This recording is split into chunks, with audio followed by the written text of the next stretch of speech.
Quando iniciamos o estudo do Espiritismo, e estou me referindo às obras publicadas por Allan Kardec, nós naturalmente, por força da razão e da lógica, nos desprendemos de muitas coisas, entre elas certas excentricidades e até mesmo o misticismo que absorvemos ao contato com textos totalmente contrários aos princípios espíritas, mas ainda assim divulgados como sendo ideias formuladas por espíritos ainda tão pouco adiantados e tão materializados, espíritos mistificadores, pseudo-sábios, enfim.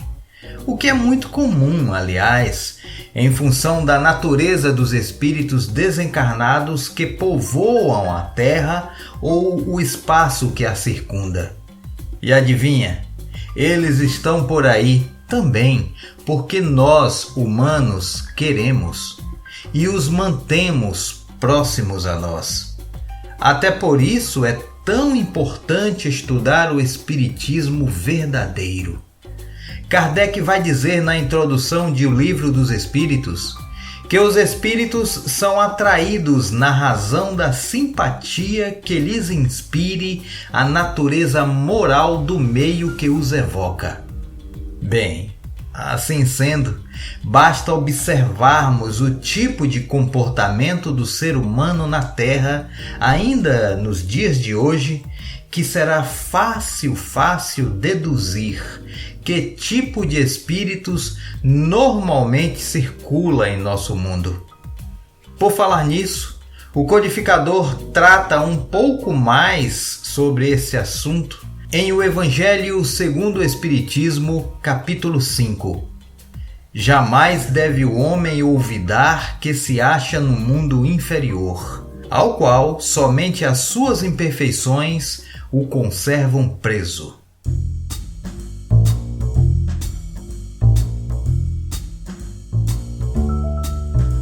Allan Kardec vai afirmar na introdução de O Livro dos Espíritos que as relações dos espíritos com os homens são constantes. E isto vem nos lembrar que sim, nós os convidamos para aquele bate-papo ao modo inspiração, o tempo todo, naturalmente. Nossos atos, nossas ações, nossos pensamentos, desejos, necessidades. O que mais? Tanta coisa, né? Afinal, que tipo de influência têm os espíritos em nossos pensamentos e em nossos atos?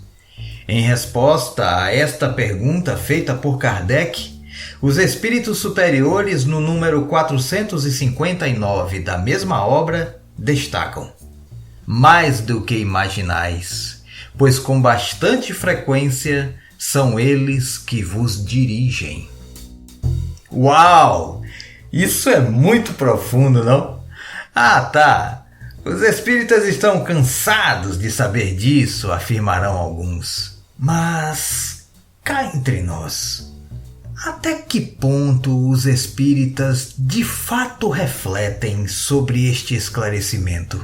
Será mesmo que o levam tão a sério assim como deveriam?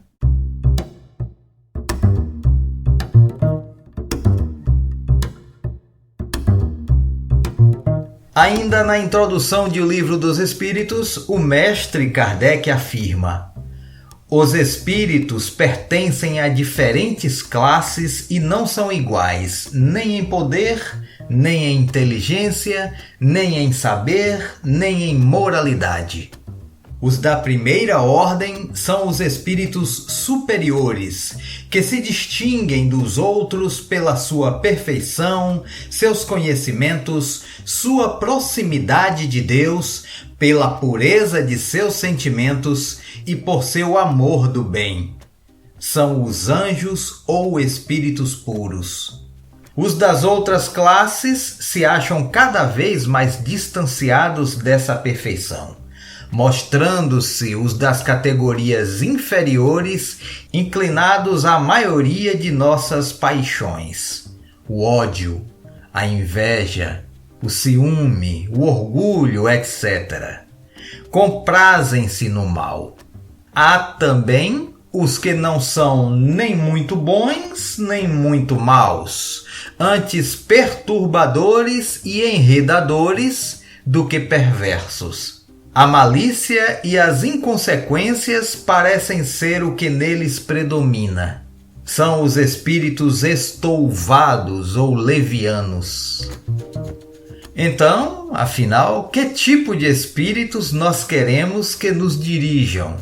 Sim, porque nossas, digamos, amizades são escolhas feitas por nós.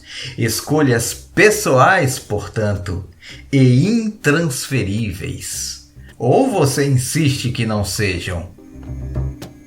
No número 512 do mesmo livro, encontraremos a afirmação: todo homem conta sempre espíritos mais ou menos elevados que com ele simpatizam, que lhe dedicam afeto e por ele se interessam, como também tem junto de si outros que o assistem no mal. No número seguinte, nosso chefe espírita Allan Kardec pergunta: os espíritos que conosco simpatizam atuam em cumprimento de missão? E eis a resposta: mais frequentemente trata-se apenas de atração pela similitude de pensamentos e sentimentos, assim para o bem como para o mal. Simples, não?